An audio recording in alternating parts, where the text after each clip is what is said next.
La Revolución Francesa, acontecida en 1789, es un hito que algunos consideran como el punto de partida de la denominada era contemporánea. En el siglo XIX, los historiadores trazaron la línea divisoria de la historia y atribuyeron a este evento un carácter divisor entre la Edad Moderna y la contemporánea, debido a su marcada radicalización política. Para comprender la Revolución Francesa, es esencial adentrarse en la situación económica y social de Francia en el siglo XVIII. Hasta el siglo XVIII, Francia era un estado gobernado por el absolutismo monárquico. El rey francés de la época, Luis XVI, encarnaba el Estado, concentrando en su persona los poderes legislativo, ejecutivo y judicial. Los franceses no eran ciudadanos de un Estado democrático constitucional, como es común hoy en el mundo occidental, sino súbditos del rey. Bajo la estructura del Estado absolutista, existían tres estados en los que se clasificaba la población. Primer estado, representado por los obispos del alto clero.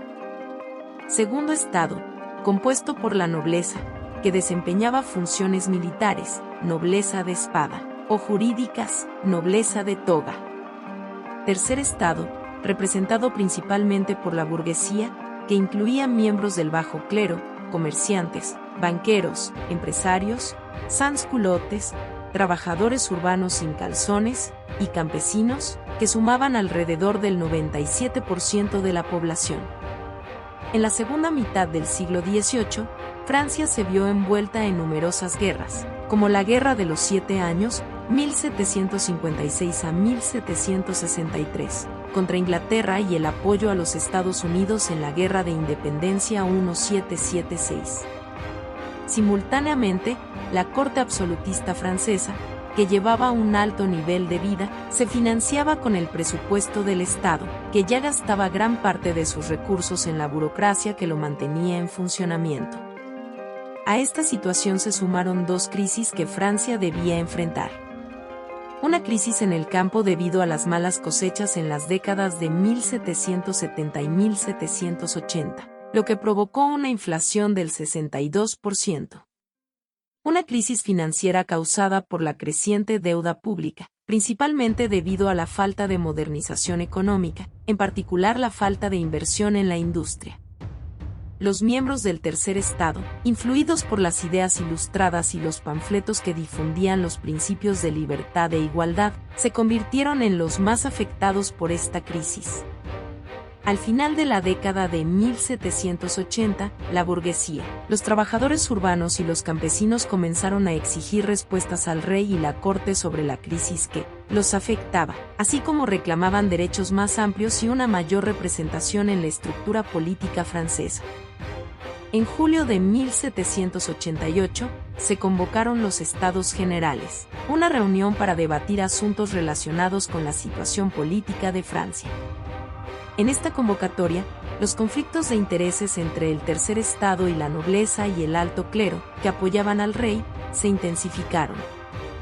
El rey estableció la Asamblea de los Estados Generales el 5 de mayo de 1789, con el propósito de tomar decisiones por votación sobre el futuro del país. Sin embargo, los votos se asignaban por representación de Estado, lo que significaba que la decisión siempre sería 2 contra 1. Es decir, el primer y segundo estados contra el tercer estado. Esto provocó la indignación de los burgueses y trabajadores. La burguesía, liderando el tercer estado, propuso el 10 de junio una asamblea nacional, es decir, una asamblea para redactar una nueva constitución para Francia. Esta propuesta no recibió respuesta por parte del rey, la nobleza y el alto clero. El 17 de junio, los burgueses, trabajadores y otros miembros del tercer estado se declararon en reunión para redactar una constitución, incluso sin la aprobación del primer y segundo estados. En las décadas de 1770 y 1780, Francia sufrió una grave sequía que resultó en una disminución significativa de las cosechas de trigo y otros cereales, que eran la principal fuente de alimento para los campesinos. Esta crisis, junto con los continuos aumentos de impuestos que afectaban principalmente a los más pobres, sumió a la población en la miseria. Hubo muertes por inanición, saqueos y conflictos en las calles por comida. Ante esta situación, el rey Luis XVI se vio obligado a tomar medidas para abordar la crisis. Su decisión fue convocar a los Estados Generales. Esta asamblea se considera un punto de no retorno para los cambios que estaban por venir, y su convocatoria fue crucial para el inicio de la revolución. La Asamblea de los Estados Generales. Durante más de 200 años, los monarcas franceses no habían utilizado su poder para convocar una asamblea que reuniera a los tres estados, para discutir la política y la economía de Francia. Fue Luis XVI quien decidió convocarla en 1789 para consultar a representantes de los tres estados y buscar soluciones a la crisis. La asamblea comenzó el 1 de mayo y contó con 1.200 delegados, la mitad de los cuales representaban al tercer estado, que comprendía más del 90% de la población. Una de las votaciones más importantes se centró en un nuevo aumento de impuestos. El clero y la nobleza deseaban que cada estado tuviera un solo voto, lo que les permitiría votar juntos y mantenerse exentos de impuestos. En cambio, los representantes del tercer estado creían que solo podrían oponerse a la élite aristocrática si se seguía el principio de un delegado, un voto. La aristocracia prevaleció, y por 2 votos contra 1, se decidió aumentar los impuestos al tercer estado, mientras que los demás permanecieron exentos. El juramento del juego de Pela a finales de junio, después de continuos enfrentamientos en la asamblea, los delegados del tercer estado se llevaron una sorpresa al llegar al Palacio de Versalles y encontrar las puertas cerradas. Invadieron una sala secundaria que servía como lugar para el juego de Pela y declararon que no saldrían hasta obtener una constitución del Estado francés. Este evento se conoció como el juramento del juego de Pela, y ese día, los delegados del tercer estado se autoproclamaron la Asamblea Nacional Constituyente de Francia. Aparentemente, Luis XVI cedió ante las demandas de los representantes del tercer estado, algunos miembros del clero y la nobleza, y aceptó sus demandas. Sin embargo, al mismo tiempo, el ejército real se preparaba en París para sofocar a la Asamblea y a los representantes. La población parisina, alerta ante la tentativa de Luis XVI, se levantó contra las fuerzas del rey. Liderados por la milicia de París, un grupo compuesto por guardias y miembros de la burguesía, los parisinos tomaron el Hospital de los Inválidos de París, saquearon armas y equipos de combate y se dirigieron hacia la fortaleza de la Bastilla, donde se almacenaba la pólvora de la ciudad. En ese momento, se produjo lo que podríamos considerar como el inicio definitivo de la revolución, la caída de la Bastilla. La caída de la Bastilla el 14 de julio de 1789, la población de París tomó la prisión de la Bastilla. Incluso hoy en día, el 14 de julio es el principal día festivo nacional y motivo de celebración en Francia. ¿Pero qué era la Bastilla? La Bastilla de Saint-Antoine, o simplemente la Bastilla, fue una fortificación que estuvo en el centro de París durante 4 siglos. A partir del siglo XV, la Bastilla comenzó a funcionar como una prisión donde se enviaba a prisioneros de guerra y personas acusadas de delitos contra la monarquía, como la difusión de panfletos y la publicación de sátiras. Durante todo el tiempo que funcionó como prisión, la fortaleza simbolizó el poder absoluto de la monarquía para detener y torturar a prisioneros sin juicio ni derecho a defensa. Muchos prisioneros morían de hambre y frío en las mazmorras después de ser arrestados por orden del rey. A pesar de representar un símbolo del absolutismo francés, en 1789, la Bastilla se utilizaba más como depósito de pólvora y armas que como prisión, y fue el motivo por el cual fue tomada y saqueada por los revolucionarios. La caída de la Bastilla fue rápida, y la fortificación fue incendiada. Hubo muertos en el enfrentamiento entre la población y los guardias, incluido el director de la prisión, que fue decapitado y su cabeza expuesta en toda la ciudad por los revolucionarios. En los días posteriores a la toma de la Bastilla, el rey cedió ante la presión del pueblo francés y aceptó la creación de una Asamblea Nacional Constituyente. formada por los delegados presentes en la Asamblea de los Estados Generales, que serían responsables de redactar la Constitución de Francia. El país se convirtió en una monarquía constitucional, y este documento se conoció como la Declaración de los Derechos del Hombre y del Ciudadano. Declaración de los Derechos del Hombre y del Ciudadano. La declaración constaba de 17 artículos que definían los derechos naturales de los ciudadanos, como la libertad de expresión y religión, y limitaban el poder de los gobernantes y agentes estatales. El primer y más conocido artículo de la declaración afirmaba: los hombres nacen iguales y son libres e iguales en derechos.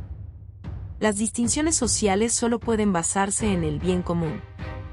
A diferencia de otras declaraciones de derechos, la Declaración de los Derechos del Hombre y del Ciudadano de 1789 describía los derechos universales de los ciudadanos, no solo de los franceses ni de los franceses de esa época, sino de todos los ciudadanos en todas partes y en todas las épocas. Jacobinos y girondinos. En ese momento, surgieron dos grupos de representantes del pueblo dentro de la Asamblea, y cada uno de ellos desempeñó un papel fundamental en el desarrollo de la revolución. Seguro que has oído hablar de ellos, pero ¿sabes qué defendía cada uno? Los girondinos pertenecían a la alta burguesía, formada por empresarios y comerciantes. Este grupo abogaba por una reforma centrada en el liberalismo económico y el fin de las exenciones fiscales y los privilegios de la nobleza. Eran conocidos por su moderación en sus demandas, se oponían a la violencia y defendían la monarquía constitucional.